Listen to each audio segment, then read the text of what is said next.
Good morning, everybody. Happy Monday. We have an amazing show for everybody today. What do we have, Krystal? Indeed, we do. Lots of big new developments with regards to that FBI search on Mar-a-Lago, Trump's home. Some new details that give us a little bit more of the contours of what's going on, of also his shifting defenses. He's kind of all over the map about what he's saying about it. And there's also a little bit of political fallout now. We can see the Republicans a little bit more divided about exactly how to respond to this. We also see some poll numbers showing that this might not be good for Trump overall, but it seems to be very good for him with regards to the Republican base. We also want to give you the details of this attack on an FBI office in Cincinnati. The gunman was ultimately shot dead by law enforcement, and increased threats against the FBI in the wake of this raid. So we have all of that. Also, the attack on Salman Rushdie. He is reportedly now beginning to recover, but that road to recovery is very long. We'll tell you what we know about the attacker.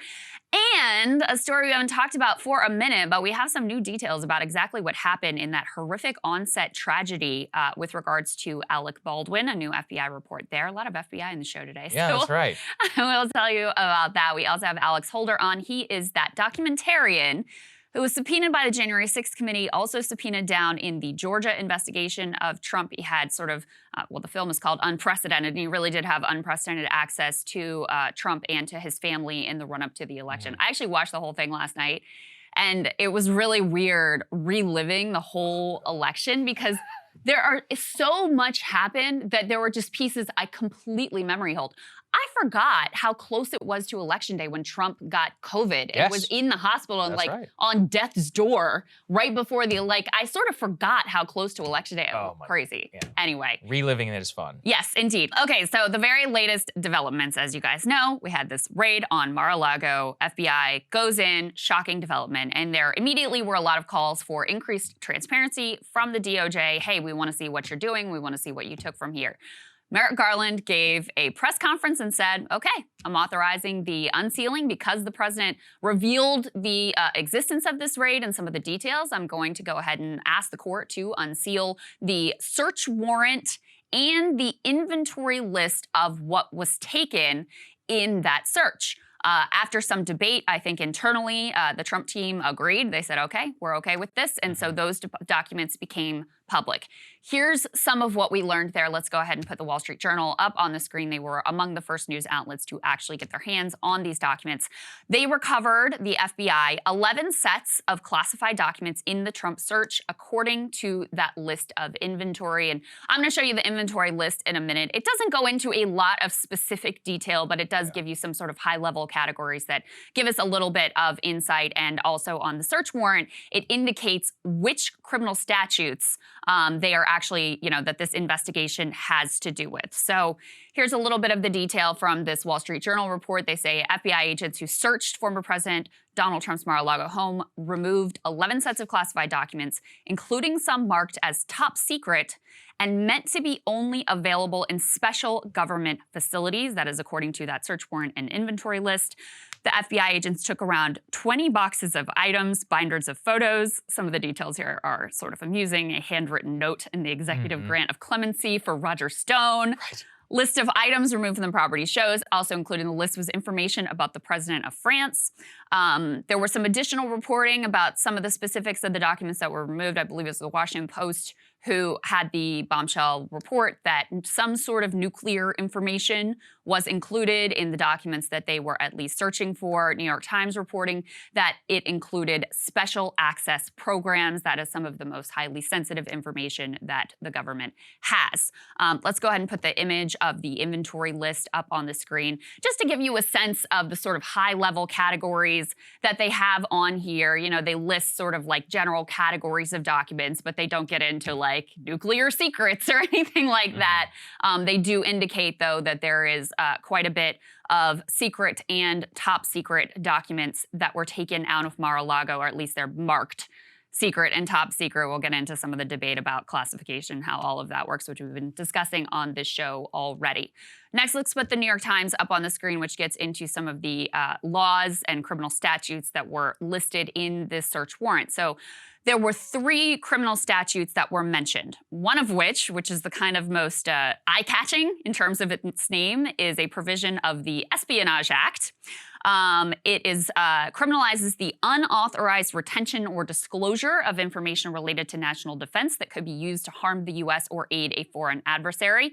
Each offense can carry a penalty of up to 10 years in prison. Worth noting, with regards to the Espionage Act, it doesn't actually require that you're like a spy. As I just indicated, it just requires that you had, as they say, unauthorized retention or disclosure of information related to national defense. So even just, having it when you're not supposed to, and it could be a risk, could subject you to prosecution under the Espionage Act. Of course, also the Espionage Act was, in my opinion, abused by the Trump administration to go after Julian Assange, but that's another story for another day.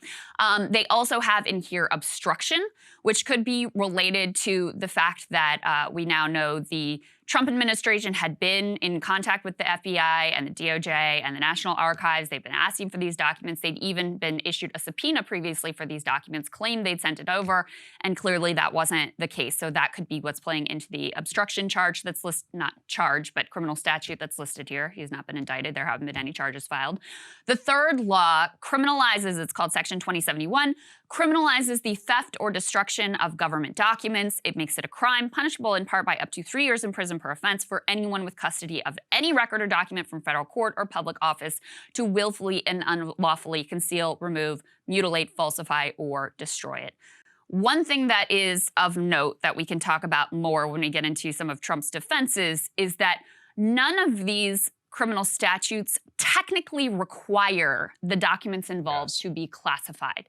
Now, the Espionage Act in particular, there haven't been cases in the past where the documents weren't classified and there was a charge here. So it would be unusual to have an Espionage Act charge and not have the documents involved be classified. However, it doesn't specifically mention classification in the language. It's actually a law that predates our system of classification.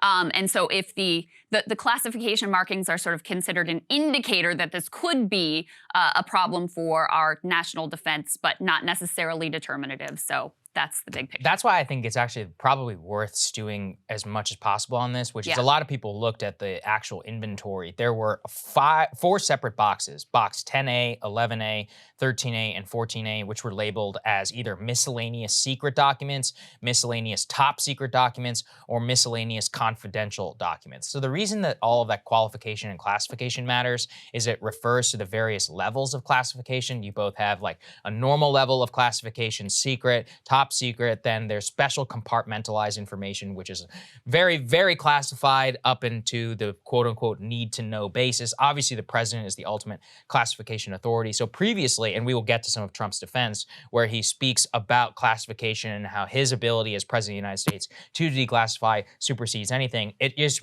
bears the fact that all 3 of the laws that are cited specifically in the search warrant do not necessarily mean the information itself has to be classified. That being said, as you pointed out, these are very novel interpretations of the law. Not even interpretation. They have not been tested yet in a court, and especially not been tested against a former president of the United States. For the Espionage Act, that's the case. For the others, obstruction and, the one that's like criminalizing the theft or destruction of government documents, that one, it's widely accepted that that doesn't have to be classified documents, and I think that they've been charged that way in the past. The Espionage Act one, as I said, the idea is the fact that the documents are classified is an indication to the court that these are documents that are very serious from a national security perspective. But you can imagine the situation where, he's doing his, I waved my hand and said they're declassified, but it's information that is clearly extremely sensitive. I mean, there's some reporting also that some of the documents had to do with our,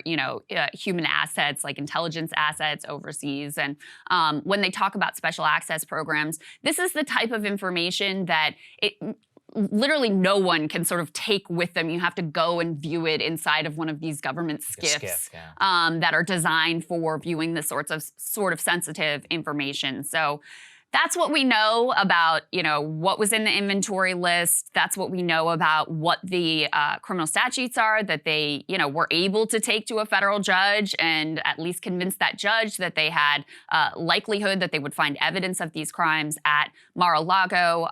So you've got Espionage Act, you've got obstruction, and then you've got, I think that last one, isn't that the one that Trump sort of beefed up because he wanted to that was Section 207. own the libs with regards to Hillary. Right. Criminalizing the theft or destruction of government documents that makes it a crime punishable up to 3 years in prison for anyone with custody of any record or document from federal court or public office to willfully and unlawfully conceal, remove, mutilate, falsify, or destroy it. I also do think it's worth reading this particular line from the warrant. Agents were authorized to seize, quote, any government and or presidential records created between January 20th, 2017 and January 20th, 2021, obviously the dates that Trump was actually president of the United States, as well as, quote, any evidence of the knowing alteration, destruction, or concealment of any government and or presidential records or any documents with classification markings. So they had a very, very wide, basically authority to seize whatever the hell they wanted in between that period. And in terms of the rooms that they were allowed to search, it was basically anything that wasn't,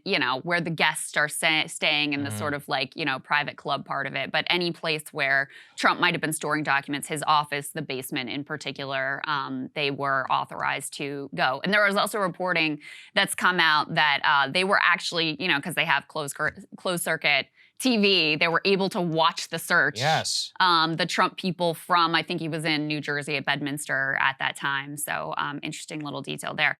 Let's talk about the FBI. This is a very serious story. Let's go ahead and put this up there on the screen. Police went ahead and shot dead an armed man who tried to breach the Cincinnati, Ohio FBI building. This was all on Thursday, where an armed standoff ensued, where a man approached the FBI building in Cincinnati. He was basically pushed back from the FBI building onto a nearby interstate in kind of an hours-long standoff, eventually culminated in a gun battle, and he was shot dead by police who were on the scene. Later, the suspect was identified as Ricky Schiffer. He's a 42-year-old man. Now, Mr. Schiffer, let's go ahead and put this next one up on the screen, actually was at the Capitol on January 6th, a diehard Trump supporter. And what has really come out since then is not just his presence at the Capitol on January 6th, but a series of tweets, Krystal, that he sent, not tweets, sorry, truths that he sent before all of this began. His very last truth actually was this,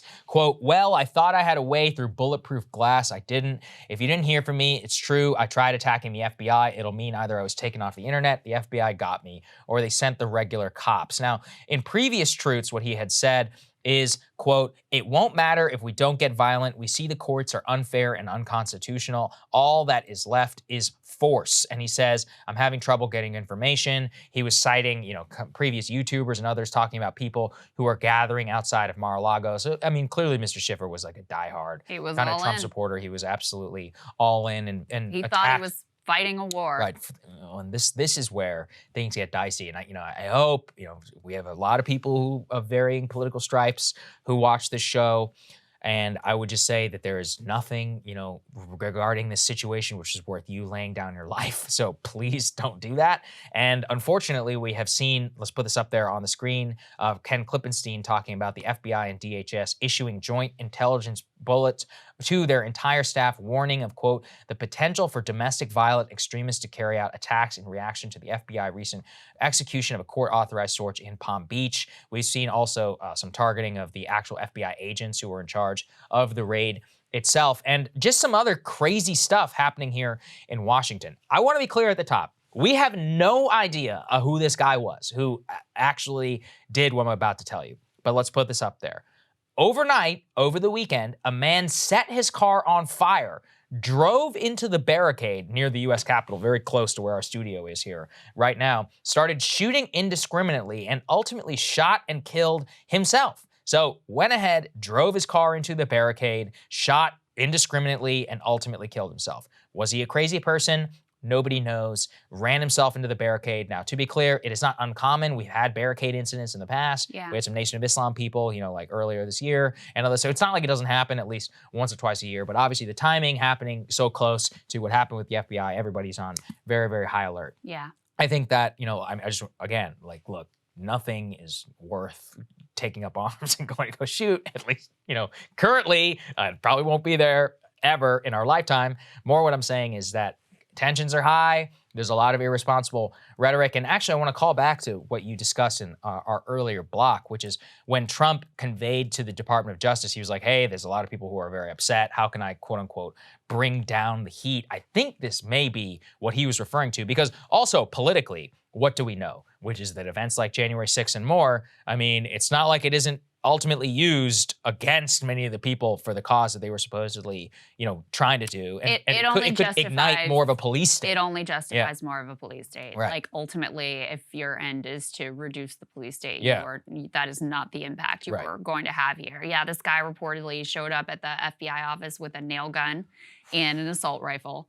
I guess maybe he thought the nail gun was going to pierce the bulletproof that's an interesting one. Glass. And I want to read a little bit more of what he posted, because I think it's kind of important. Just like, we've dug into the manifesto of that white supremacist killer, and I think it's really important to understand the mindset, and especially when you have right-wing commentators who, listen, it's a free country, you can say what you say, but the rhetoric is wildly irresponsible. But, Steven Crowder out there like, tomorrow is war, sleep well, Charlie Kirk saying similar things. Like, really said that. Yes. That's terrible. I mean, it's people, you may think it's all a game and that people aren't really taking you that seriously, but this asshole was taking you seriously. And so he was truthing the following. He said, people, this is it. I hope a call to arms comes from someone better qualified, but if not, this is your call to arms from me. He goes on, go to the Army Navy store, et cetera, et cetera. They've been conditioning us to accept tyranny and think we can't do anything for 2 years. This time we must respond with force. If you know of any protests or attacks, please post here. Somebody replies and says, are you proposing terrorism? To which he said, very important question. No, I am proposing war. Be ready to kill the enemy, not mass shootings where leftists go, not lighting buses on fire with transsexuals in them, not finding people with leftist signs in their yards and beating them up. Violence is not all terrorism. Kill the FBI on sight. Be ready to take down other active enemies of the people and those who try to prevent you from doing it. So all of this over-the-top rhetoric about this is a civil war and it's 1776 and sleep well, tomorrow's all this stuff. This guy believed you. He believed you and committed an act of terrorism and violence. His own life. Tried to murder FBI agents and ultimately ended up dead himself. So again, I'm a major free speech advocate. We both are. Absolutely. But if you Which have a relates to what platform, we're about to discuss. if you have a platform, be responsible. Think about the people who are listening to you and who are taking actually literally seriously the words that are coming out of your mouth. Yeah, I couldn't agree more with that. I mean, it is important that you read that. People need to understand like how deranged. So it's also just always remarkable to me how similar all radical rhetoric actually is. Yeah. You could replace that with like Black Panthers in the 1970s. And it would, right. It really, literally Muslim extremists. The same thing. Yep. Anyway, look, let's wait for the facts. Let's see what it is. I understand the tensions are high, and if anybody's out there talking about war, shut your mouth, because first of all, you're probably not going to be the one actually doing anything, and it's actual people like this guy. I don't know this guy's story, but I don't want to see anybody die for no good reason. Good morning, everybody. Happy Tuesday. We have an amazing show for everybody today. What do we have, Krystal? Indeed, we do. Saagar and I were discussing yesterday. It certainly seems like the news comes in waves, tidal waves at times, and it's definitely a feast, not a famine moment in terms of news. All kinds of new developments about the various inquiries that Trump and his allies are facing, including Rudy Giuliani being told that he is, in fact, the target of a probe. We also have interesting back and forth between Trump and the FBI about did they take his passports? Do they still have his passports? What does it all mean? So we'll get into that. The Justice Department arguing in court that they do not want the affidavit of giving all of the reasons why they wanted to conduct this search. They do not want that released to the public. So we have those details. Also, today is another primary day. A couple of interesting races on the ballot. I'm going to be taking a look at Sarah Palin and Liz Cheney. We also have some new indications about some of the midterm races. Republicans continuing to struggle with fundraising in a way that is quite surprising. Major turnaround from how things were going for them previously. And maybe the most hilarious, unintentionally hilarious campaign video I've ever seen coming from Dr. Oz. No bueno, Dr. Oz. Yes, let's just say it involves the word crudité. Yeah, it involves French, which is, you're already going on the wrong one. Okay. Also, some interesting info about the housing market. People expect a crash, but actually also a lot of people cheering for a crash who have not been able to buy a home and would like to be able to. And a New York Times endorsement that failed to disclose a major conflict of interest. Yes. We also have Jeff Stein on today to break down the Inflation Reduction Act, which has now passed the House and is going to be the law of the land. So dig into all of that. Now, as Krystal alluded to, when it rains, it pours. It certainly comes with this Trump raid and the FBI, the more details that we are learning. So, as we had talked about previously, now we have the search warrant. We have the inventory list. We know it involves some sort of classified documents. We also know that in terms of the 3 laws that were cited by the FBI in their search warrant, none of the documents necessarily even have to be classified. Simply having the classification markings may be enough in order to violate the Espionage Act. Furthermore, we are also aware by open reporting that the Trump lawyers themselves, at least one lawyer, had signed a message to the FBI in June claiming that all classified marking documents had been delivered back to the FBI. Again, opening themselves up for investigation, ultimately what led to the search warrant itself. As I said yesterday, part of the problem with the search warrant is we don't know a lot about the facts in the actual investigation that led to said search warrant actually being executed. And as I was saying, I was really hoping we get the affidavit. Well, news organization, think like-mindedly, all are filing in requests in order for the Department of Justice to release the actual affidavit themselves. And now we are learning from the Department of Justice in their protest of doing so a little bit more about their investigation. Let's throw this up there on the screen. In a new filing that came out late last night, in a response to organizations' request to unseal the affidavit, the Department of Justice says that it is objecting to the unsealing of that Trump search warrant. Throw the next one up there on the screen, please. Part of the reason why that they are objecting is because the FBI affidavit, and let's pay very close attention to this language, people, makes reference to, quote, cooperating witnesses. And the DOJ says that their identities need to remain protected. Second, the Department of Justice confirms the investigation, quote, implicates highly classified materials. So, why do those two things matter? Number one, in terms of the classification, obviously it upholds the general contours, but they're making it and saying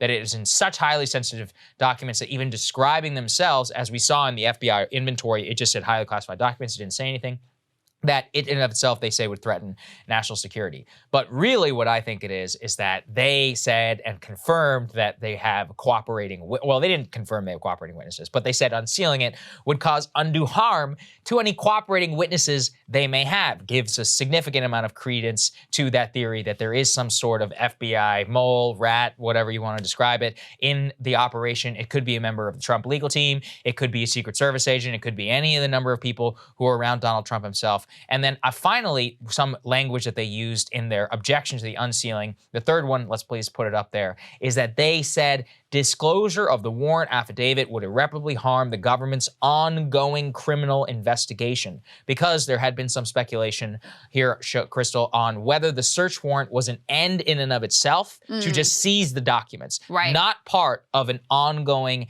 and active criminal investigation. So those are, I would say, the 3 main things that we have learned from this filing. Yeah, I mean, we're trying to read the tea leaves on all this stuff as best we can, the little bit of limited information. It would be so interesting to see all of the details of this affidavit. And certainly as someone who works in the news business, I would very much love for them to disclose this.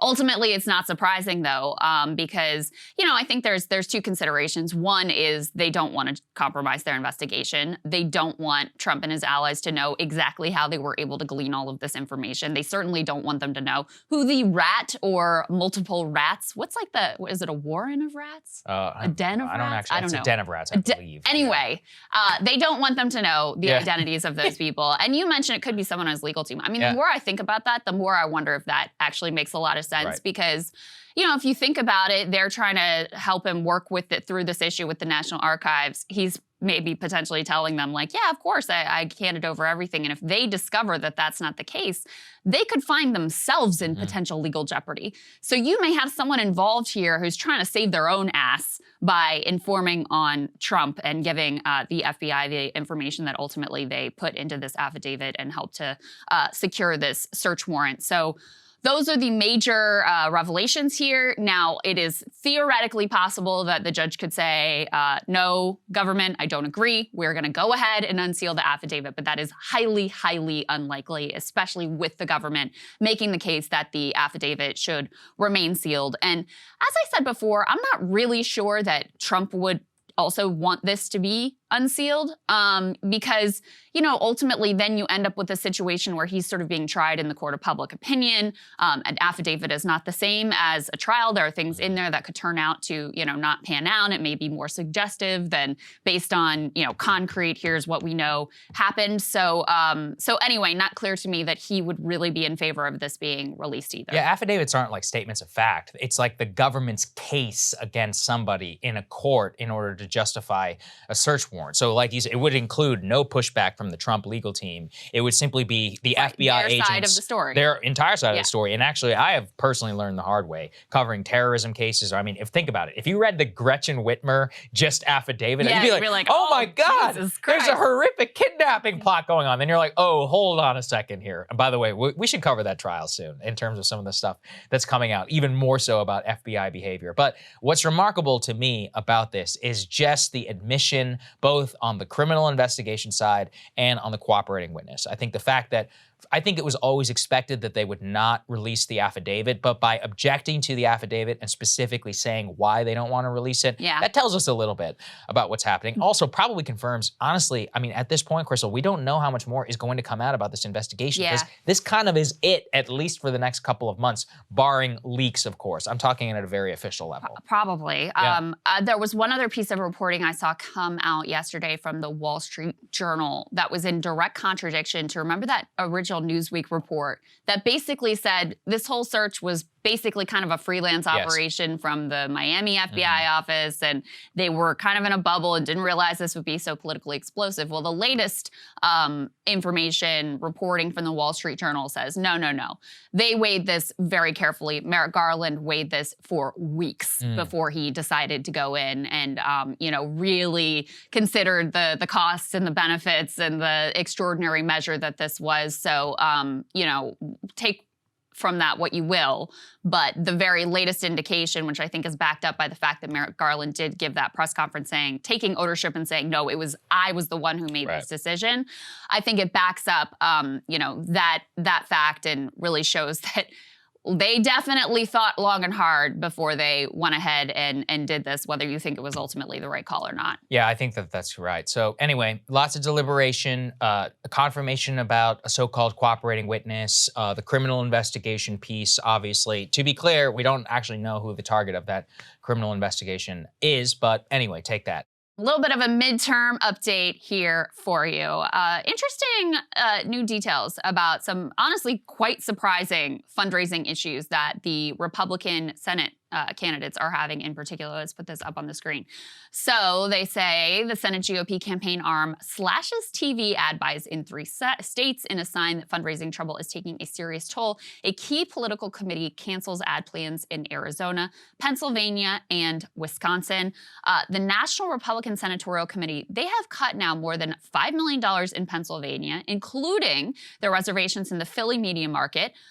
They've also slashed reservations in Wisconsin in the Madison and Green Bay markets. Those have been curtailed by more than $2 million. In Arizona, all reservations after September 30th have been cut in Phoenix and Tucson. That is the state's only 2 major media markets, amounting to roughly $2 million more. So far, around $10 million has been canceled as of midday Monday, though more changes to the fall reservations were in progress. Now, in fairness, the response from the Republican Senatorial Committee was basically like, look, we're not canceling these, we're moving money around, we're reallocating funding, whatever. But if you look overall, it's pretty clear that they've pulled back from the amount that they are spending in these states and in these media markets. This comes on the heels of another report that we had covered here as well that showed that the total amount of online donations to Republican candidates, so not to the senatorial committee, but directly to the candidates, has actually been falling. So it fell by more than 12% in the second quarter compared with the first quarter, according to an analysis of WinRed. That's the main online Republican fundraising platform.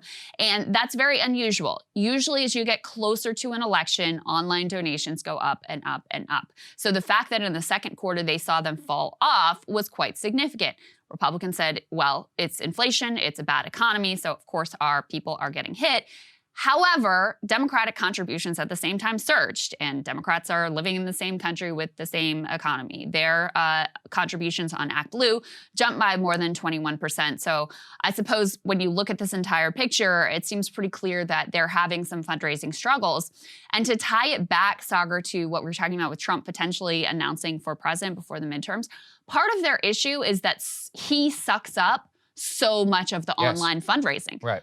He's a total pig when it comes to he's super greedy. Doesn't dole it out. Doesn't dole it out. Really hitting those fundraising lists over and over and over again, and has so centered the party around the person of himself that, that's where the grassroots base is overwhelmingly giving. And you can only imagine that if he does announce for president before the midterm election, that's only going to exacerbate some of the fundraising issues that the rest of the party is having right now. Yeah, and actually Politico had a story out this morning where they say that the midterm election campaign and the NRSC's decision to cancel millions of dollars is actually also a commentary on the inability of states like Ohio, Pennsylvania, and North Carolina to raise enough money. So essentially what they're saying is that J.D. Vance, Doug Mastriano, and Dr. Oz, and also in North Carolina, are not raising enough money on their own. And so they need to be able to pull money away from other states and slash budgets so that they can bombard the airwaves. Yeah. And this has never happened before. It's also the case that they shouldn't have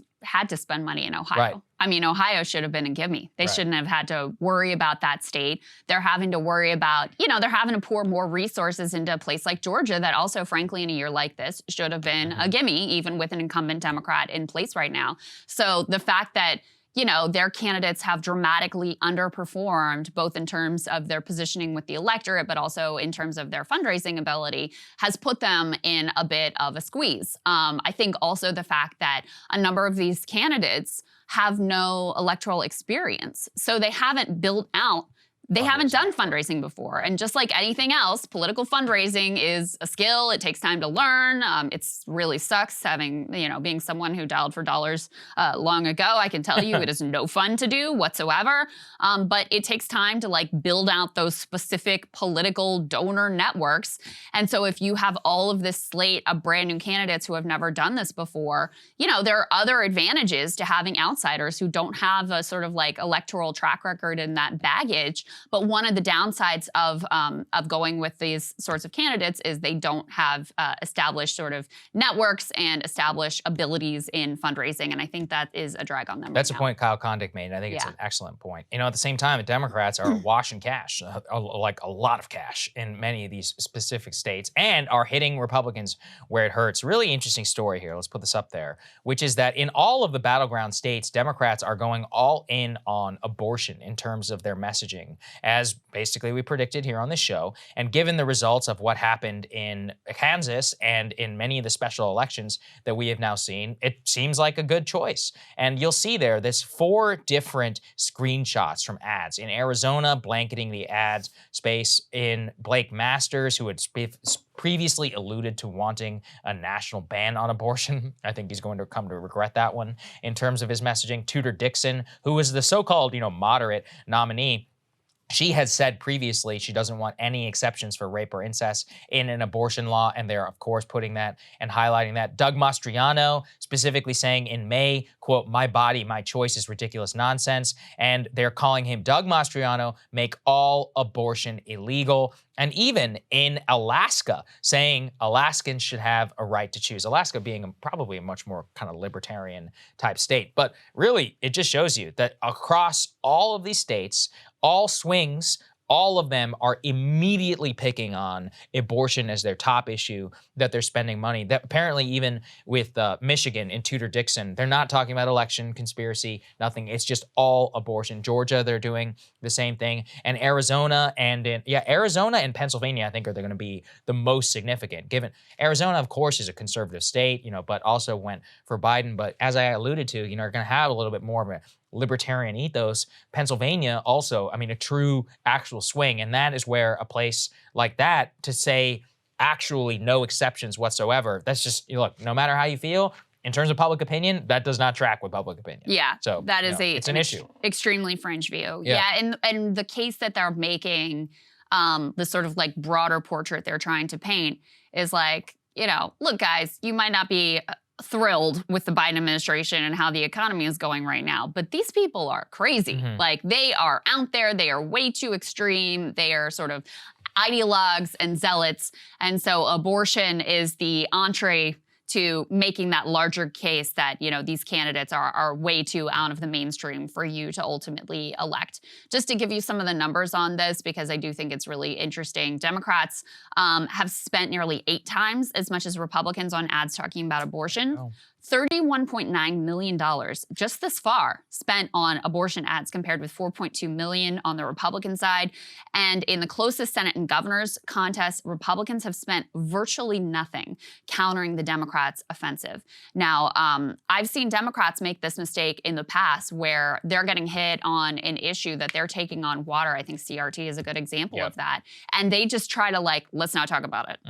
It doesn't work. Like, you have to respond. You have to give your side of the story. You have to lay out, no, here's what my actual views are, here's why that's wrong, or here's why I believe what I believe. Just sort of staying quiet on this and hoping it goes away, I don't think is going to be a good strategy here. And a lot of what they're doing in these campaigns is they're using these abortion ads as like the opening message. So to define these candidates out of the gates as like, these people are extreme, and then they move on to whatever the broader case is that they ultimately want to make. I thought it was interesting that a quote here from Anna Greenberg. She's a Democratic pollster, but the way she phrases it is, rarely has an issue been handed on a silver platter to Democrats that is so clear-cut. It took an election that was going to be mostly about inflation and immigration and made it also about abortion. And the polling at this point is really clear that there was a shift after the Dobbs decision. And this is a very different race than it was before the Dobbs decision. The generic ballot is basically tied. You have a much better chance of Democrats being able to hold on to the Senate. I still would maintain, given how the polls have been biased against Republicans and in favor of Democrats, that Republicans are still very much the favorite, that the landscape still very much favors them. But Democrats, in a rare act of political intelligence, have done a few things that have given them a long shot chance to have a better midterm than was previously expected. Yeah, I think that's right. So, although it doesn't take a genius to figure this one out, looking at polling data, but listen, that hasn't stopped them before. Yes, so they have, in the past gone out of their way to do the dumbest possible things. So we'll damn them with faint praise here. Okay, and this is a little bit of a look at why the Republicans are having some issues here, because I continue to maintain this election, when you look at it, like the further you step back and look at the macro, the economy, inflation, wrong track, right? Biden's approval numbers, the more you're like, Republicans are going to just clean up. It's going to be a shellacking. And the closer you zoom in at the actual races and the actual candidates, the more you're like, this is not going too well. All right, let's talk about housing. This is a hilarious study, Krystal, you found. Let's put this up there on the screen, which is that right now we're obviously in the middle of a housing slowdown. And it turns out that a lot of people are actually pretty happy about that. So right now, 78% of Americans expect to have a housing market crash. This is according to the latest Consumer Affairs study, which is a major consumer information service that businesses buy in order to tell what consumer sentiment is. However, 63% of those people actually want to see a housing crash. And if you dig deeper, 75% of people say they have cash stored away to buy a house should the market crash. They actually have an actual crash savings account. Dig even deeper than that, and you find that the youngest generation of adults, Generation Z, is actually the most eager for the crash. 85% 4% are hoping for a housing crash and actually have some money that is saved up specifically in order to try and take advantage should this all happen. And look, perhaps they will get their wish. Let's put this up there, that U.S. home builder confidence right now is at the worst slump since 2007. As I actually have said before, that's a big problem because home builder confidence means that people who are, let's say, like halfway through a project may actually not finish their project. And if they don't finish their project, then we are going to continue to having a massive housing shortage across the nation. Right. But I just think it's crazy. I mean, when is the last time that you've had a sizable chunk of Americans who are like, no, I want these markets to crash? And I think it's because of the disparate ownership, which is predominantly it's the wealth class and boomers who hold property. Everybody else is frozen out of the market or frozen out far more so than they have been in previous generations. So they're like, yeah, screw you. I want this thing to crash so that I can buy in. And especially Gen Z. I mean, for Gen Z, they don't have a chance of buying a house. Like realistically, on average, even if you live in like a normal metropolitan area, it is just mostly unattainable without decades of savings. And if you have student debt or credit card debt, it's almost entirely out of the question. Yeah, I mean, this is becoming the real class dividing line is, asset owners and not. And of course, the primary asset that most Americans own is a home.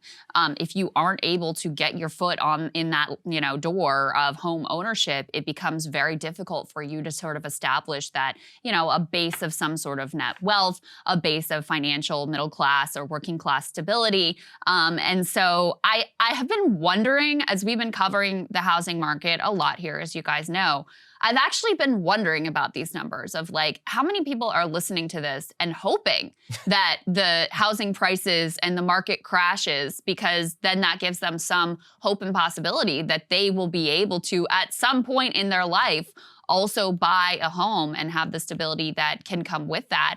And now we have the numbers to back it up. So I did think that was really interesting. I mean, the problem, of course, is that the reason that the housing market is falling off and you have this, home builder sentiment at the lowest level since the housing market collapsed in 2007 is because as the Fed hikes rates, the thing that is most sensitive to it is the mortgage rates. And as the mortgage rates go up, the top line number might be going down, but in terms of your monthly payment, that is going up and up. So it's really, even if the market continues to go down and have problems and housing overall, the sales price becomes more affordable, it doesn't necessarily mean that it's going to be easier for you to get your foot in the door. And then the other problem here, of course, is that the real issues we have in our economy are about supply, about a lack of supply. And that is certainly the case in the housing market where we have not built sufficient housing stock, especially post the last financial crash, to accommodate a large and growing population. When you have those interest rates going up, you have a slump in home building, and that then again exacerbates the price and the shortage in the home supply market. So there's a lot of complicating factors here that make it unlikely that even if the market really does crash, unless you're in a position to just plunk down $500K in cash, that you're still going to be in a very difficult position when it comes to acquiring a home. And I think that is reflected in the concerns of renters as well. 91% of them fear that increased mortgage rates will price them out of the home buying market. I mean, almost certainly true. Yeah, I mean, that is definitely the case. Yeah, I mean, your caution is warranted, which is that, look, the price may come down, but like, how are you supposed to afford it if the price does go down? Do you have enough cash in order to make sure that you don't do that? Otherwise, you end up paying hundreds of thousands of dollars in interest. And just because you may have, people said that the average person has like 15 grand or something. People who are saving for a house have something like 15 grand saved away. I mean, how are you supposed to make any sort of down payment with only $15,000 or even $29,000, which is the on average for anybody who's not Gen Z? So look, it's a cluster basically all the way around, because at the same time, I mean, you don't want retirees to see their main source of wealth just dwindle away, possibly what they were betting on, in order to make sure that they didn't have to work anymore. So all the way, it's just not good. The solution generally is actually probably lower rates and just a ton more housing. Yeah. How you achieve that without also feeding the wealth gap, I genuinely just have no idea. It's Like, keep the rates low so that mortgages so people can afford are affordable. Right. And then you need, in addition to the government help in terms of securing a mortgage, you also need some help with that initial down payment so that it's not just people who have rich parents who are like fronting their down payment that can get a house. And then you need rules basically blocking permanent capital from buying up the existing available housing stock, because that's the other problem. And as you said, you need to build a whole lot more housing. So I guess the bottom line here is, the same moral of the story that we have a lot of times when we talk about the Fed, which is that like the Fed messing around with interest rates is not going to fix the problems in the housing market. They don't have the tools at their disposal to, create a lot more housing stock, to help people get that initial down payment, to block private equity and other permanent capital for buying up entire communities so that, they're able to come in with all cash and basically muscle out every first-time home buyer from the market. Those are things that only legislators in Congress and, some executive action can do. And since we have a more or less dysfunctional political system, that is not really on the table at this point. Yeah, and hilariously enough, literally as we're filming this, the U.S. housing start numbers came out in terms of the number of building permits and starts on single-family housing, and it plunged 18.8% year over year just for this month, and 9% in the last month. This is the problem with the Fed increasing interest rates. Is it's not just that it's, dealing with some of the wrong problems and causing a lot of pain for people and potentially triggering a recession. It actually is actively exacerbating the supply issues that led to inflation in some of these categories to start with. And I think that's a perfect example of that. Yeah, there we go. Good morning, everybody. Happy Thursday. We have an amazing show for everybody today. What do we have, Krystal? Indeed, we do. Lots of interesting stories that we are digging into this morning. So a major admission from the CDC about just how badly they screwed up coronavirus. Yeah. They are also now screwing up monkeypox, so clearly they didn't really learn their lessons from the first time, but pretty interesting to dig into their own analysis of what went wrong and what needs to change. We'll break all of that down for you. Also, some new details about that search at Mar-a-Lago.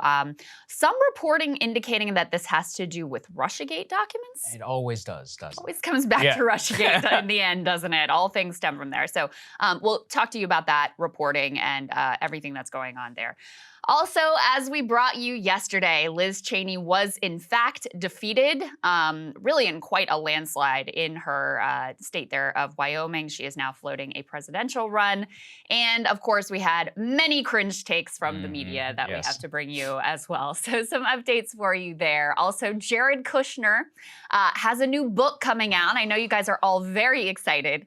And it is already being panned in spectacular fashion, like across the spectrum, from the right to the New York Times.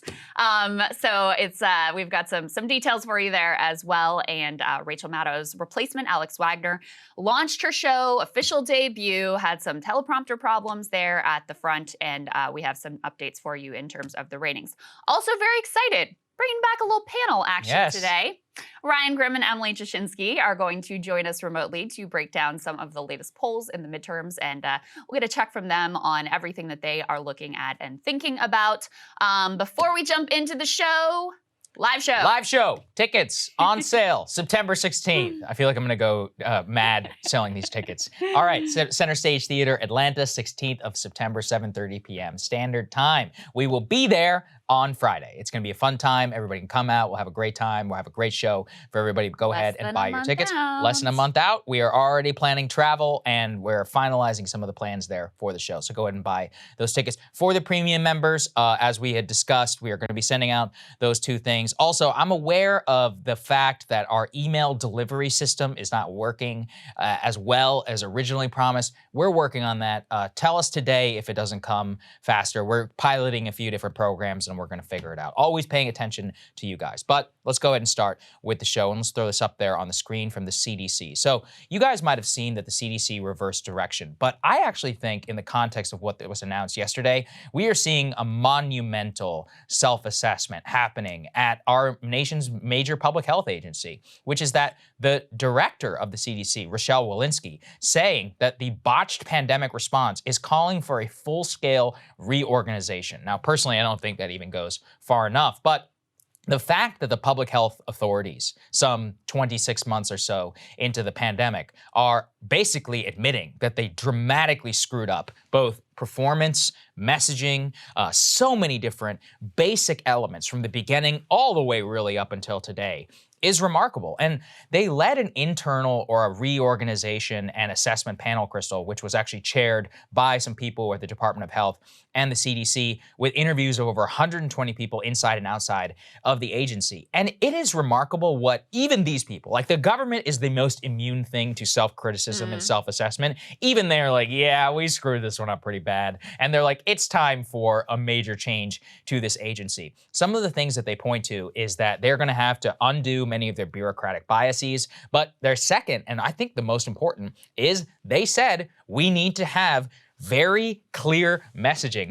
I love also though that they kind of blame the American people when they say this. So they said, quote, this is Dr. David Dowdy, he's an epidemiologist at the Johns Hopkins School. He says, messaging to the general public needs to be, quote, very clear, very simple, very straightforward. Culture is changing. We needed to change faster in terms of CDC. So he's basically blaming like pop culture and social media for, not reacting to what the CDC said in a timely manner, as if it wasn't the initial CDC messages themselves were at fault. But I think at a very high basic level, to have the nation's top public health agency admit to the American people, we screwed this up dramatically. I mean, they themselves are calling for a full-scale reorganization of their own agency, and we should push very, very hard to make sure that we see the correct things. But I mean, that is just, it took too long, but I mean, it's probably better than nothing. Oh, but at least they admit it. I'm pretty surprised that they had this level of self-assessment. And I mean, Dr. Walensky made some pretty direct comments. She told the agency, to be frank, we were responsible for some pretty dramatic, pretty public mistakes,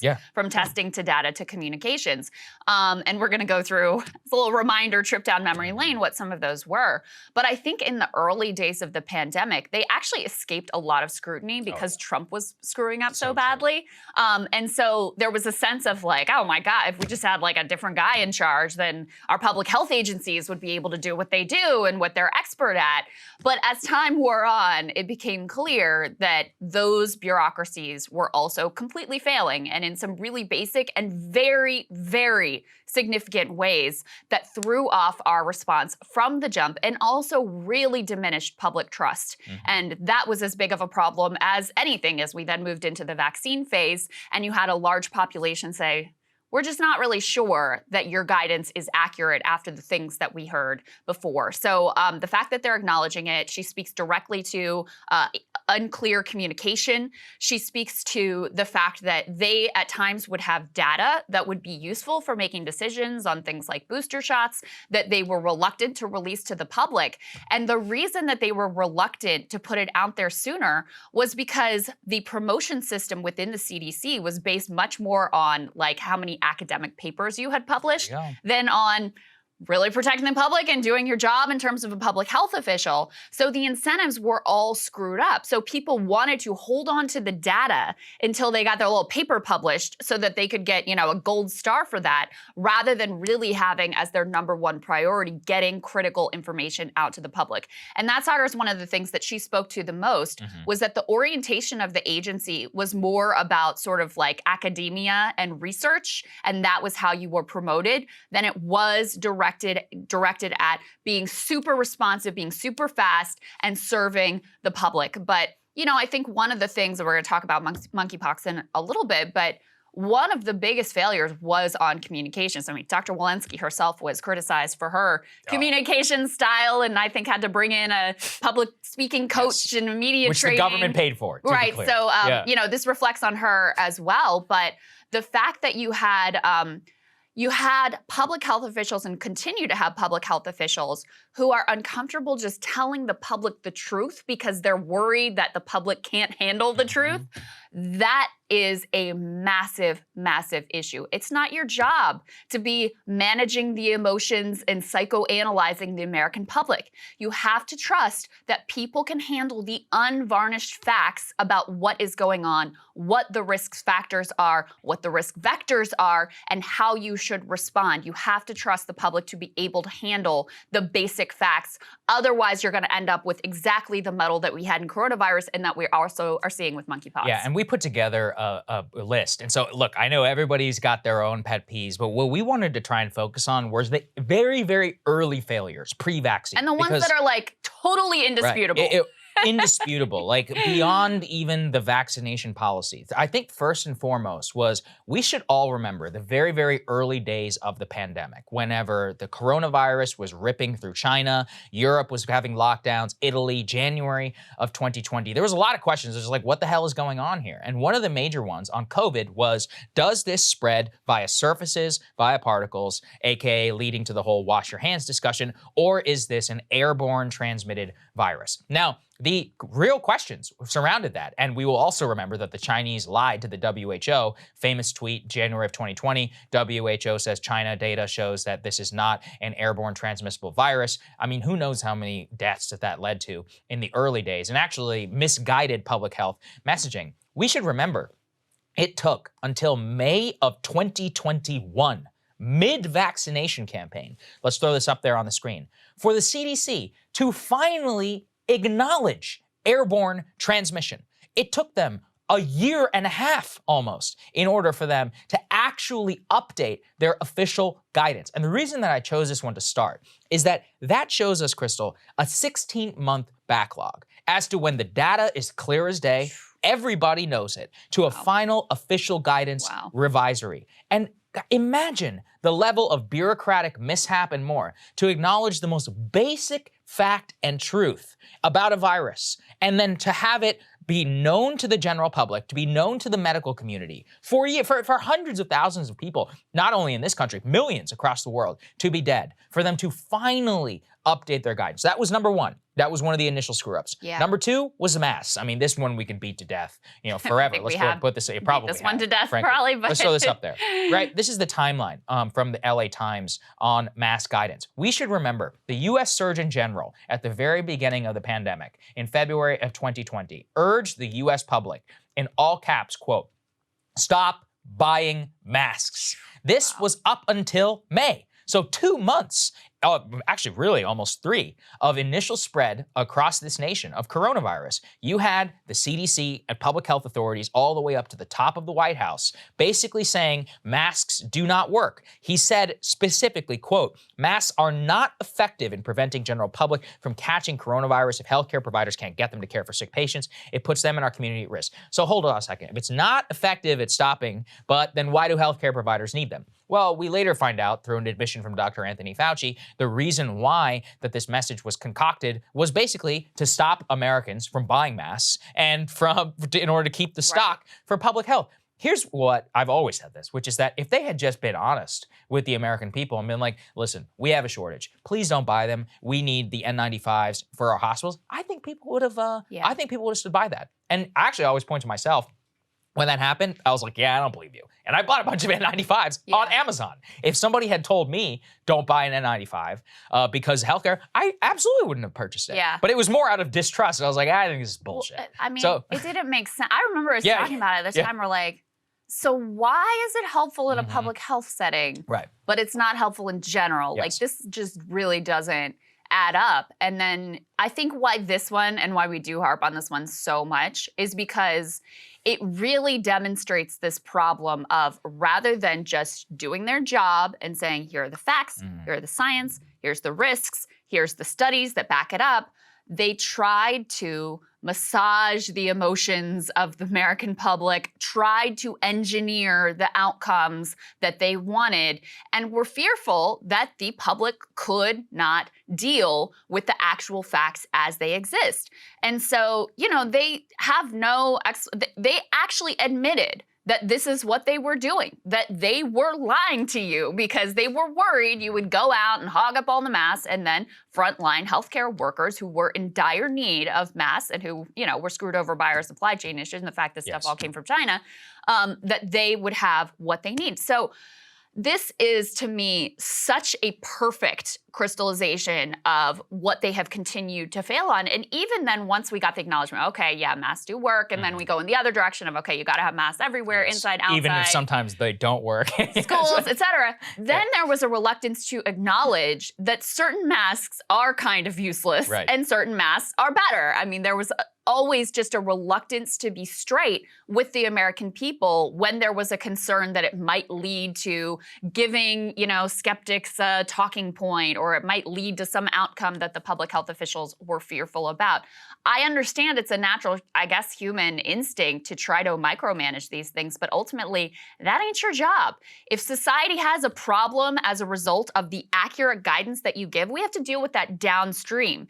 But up front, you have to trust this is a democracy. Grown-ups are going to behave in an adult way and take in this information in an accurate way. And I just, I think back to that time, Saagar, and how scary it was for everybody. I think about how, how much we were all just trying to figure out what the hell was going on and how to keep ourselves and our loved ones safe. And the fact that we did not feel that we had a reliable entity here that was just giving us what they actually knew in real time made it so much more difficult to sort through what was fact and what was fiction. Absolutely. Tests is another one. Let's go and put this up there on the screen. People really forget this, but we did not have reliable testing in this country for several months. And even then, it took a while for PCR, government-provided tests, and then there was a lot of controversy even around the PCR, around the level of cycles, and what exactly they were running for, whether they're too sensitive or not. And part of the reason why is, again, total bureaucratic screw-up. Essentially what happened is that the CDC basically said, no, we're going to create our own test versus buying existing tests. So while Europe and many other countries had far better testing, immediate testing,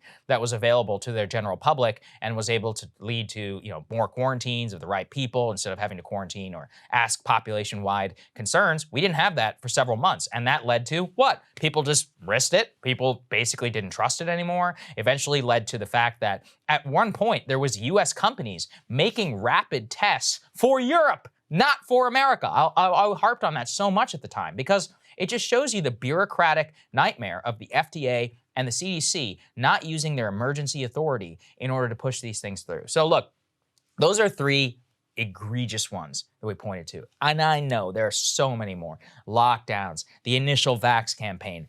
I could go on for the fact they covered up the obesity, and so much of the risk factors more. But outside of the controversial realm, you cannot look at any of these three things, no matter where you fall on a spectrum of public health, and not say, this is a colossal mistake. Colossal mistake. How long did it take us before the U.S. government was able to send Americans tests? What, a year and a half?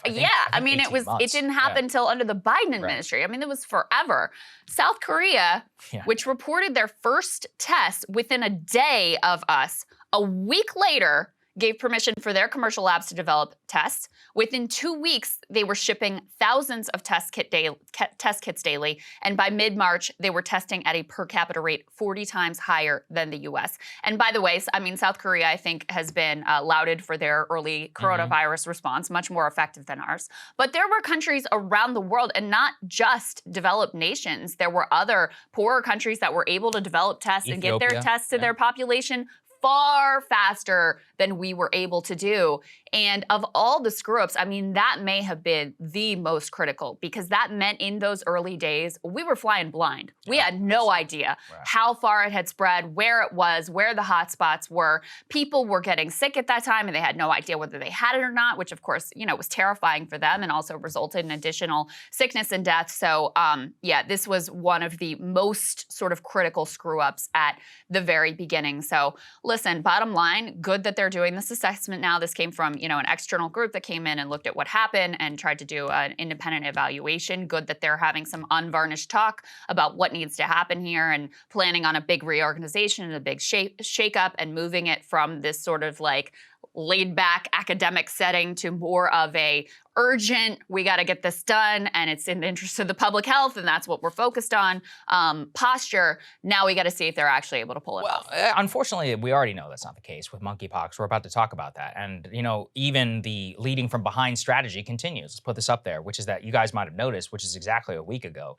The CDC actually revised all of its guidance around COVID, lifting requirements to quarantine if exposed to the virus, de-emphasized screening people with no symptoms, updating COVID-19 protocols in schools, the effective test to stay strategy, and saying, well, COVID, it's here to stay. They say that I don't really think there's many state or local jurisdictions that are even feeling they're going to need to start making mandates. So they're abandoning a mandate strategy, abandoning the test to stay strategy, and saying, look, we just know that COVID is here to stay and we need to learn to live with it. I mean, look, people have been doing that for over a year. Some people in the South have been doing it for much longer than a year.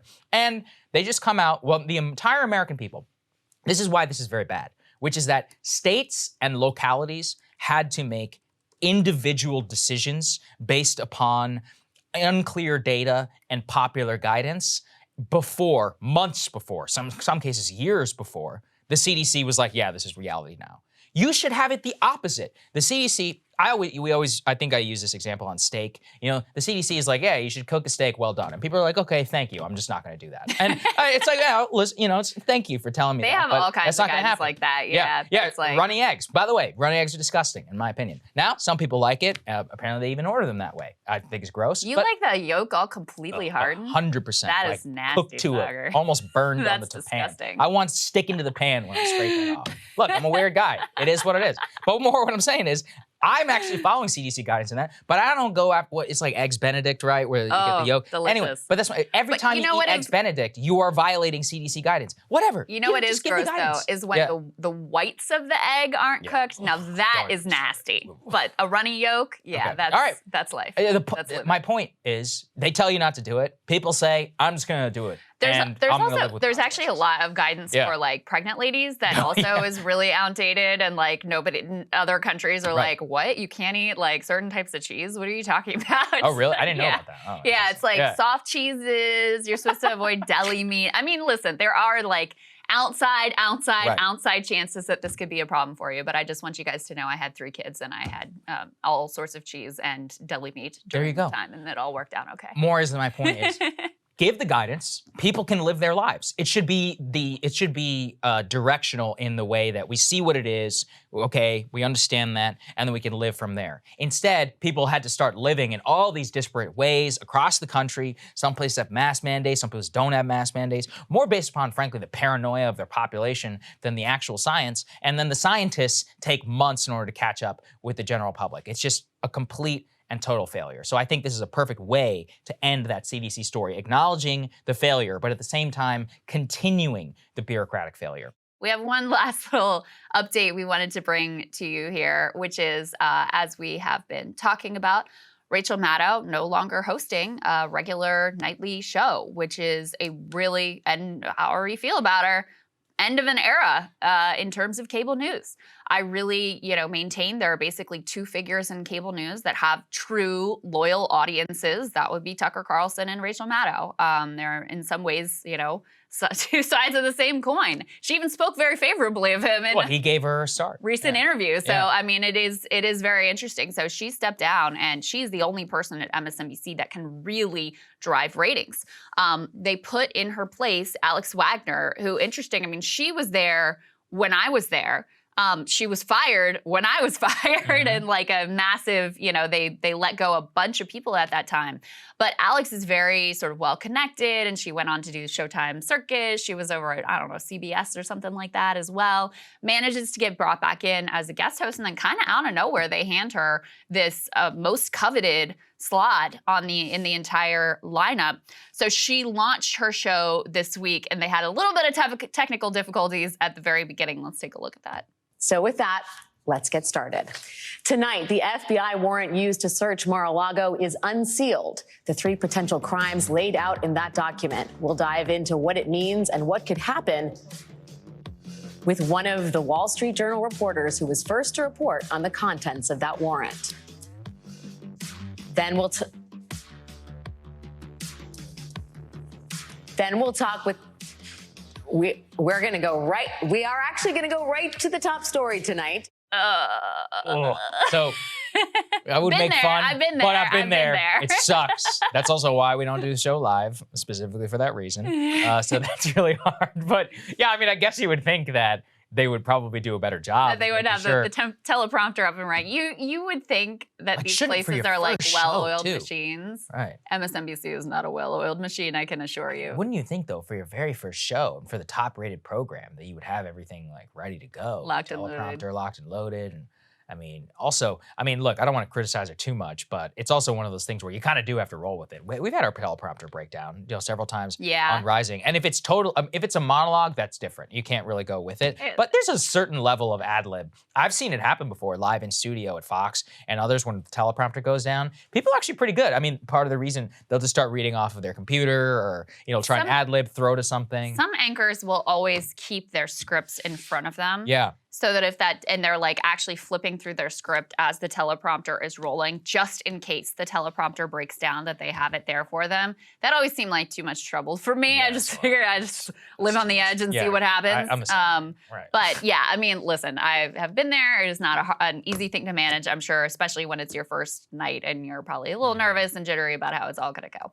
The ratings are in for how it did go, and let's put this up on the screen. I like the Deadline kind of spins this in her favor. They say Alex Wagner draws solid 2 million viewers to debut of MSNBC primetime show. Hannity tops the time slot. But if you dig into some of the details here, she was down. So Rachel did actually record an episode on Monday, and Alex's ratings were already down 27% from what Rachel did. So in her debut show, when you would think there would be some interest, excitement, or whatever, her, already you've got 27% of the audience that's like, nah, I'm good. Well, yeah, go ahead. And you also had, they always love to talk about like the top line, like, 2 million people watched. But inside the cable news industry, no one cares about the total audience numbers. The only thing that matters is the demo, because the rest of the audience is actually literally worthless, because you don't sell ads based on that total number. You sell ads based on who is watching in the key 25 to 54 demographic. And in that key demo, she had 183,000 viewers, which is a lot fewer. That's insane. Yeah, people need to really there are 2 million people who are watching it, but only 183,000 of them were between the age of 25. How old these audiences are so too. old. And this is across the board. Fox, CNN, MSNBC, their audiences are so old. Yeah, CNN was 176,000. Hannity, shockingly, is 400,000. But I guess he has so many more viewers that it probably is relatively proportional. That's a perfect example, right? Of, listen, again, I don't want to dunk too much, but like here on Breaking Points, every single person who watches this show is in the key demo. And, we'll often have single clips with 180,000 viewers. Like that, it's just so obvious to see that. If you start including the podcast numbers, which again, same demographic, like the disconnect in the people who consume media and the general biography is just insane whenever you really consider it. And look, it's a dying industry in that way. The last people who are watching it won't be people who are. MSNBC is just going to turn into Fox, where all of the ads are like, buy gold now, buy insulin resistance medication. It's all like pharmaceutical ads, and so it's like 90% pharma, which is insane too, that it's even allowed. Which actually tells you a lot about media, what's allowed. And I think, what are we, one of the only 2 countries on earth that even allows direct pharmaceutical advertising? Yeah. Doesn't seem to make a lot of Anytime sense. people from other countries they're like, what the hell is this? Ask your doctor. What are you talking about? Yeah, we get used to it. We come to, feel like it's natural, but it really is very disturbing, the sorts of pharmaceutical ads we're subjected to. So anyway, early indications of how that's all going to go. I think, MSNBC really has a problem here, especially heading into whatever the next presidential era is going to be, because now Rachel is going to come back, I guess, for big events. Yeah, it's like a debate nights and election nights and all that sort of stuff. But they just really didn't cultivate any sort of an internal bench. The fact that they had to sort of reach back back and grab someone from a past era and slaughter in tells you a lot about what they have up and coming. Of course, they would never think of, hey, maybe in this new era, we should go for someone who, is an independent, has some. No, they wouldn't. That's definitely off the table because those people might have a little bit of a mind of their own. Oh, yeah, exactly.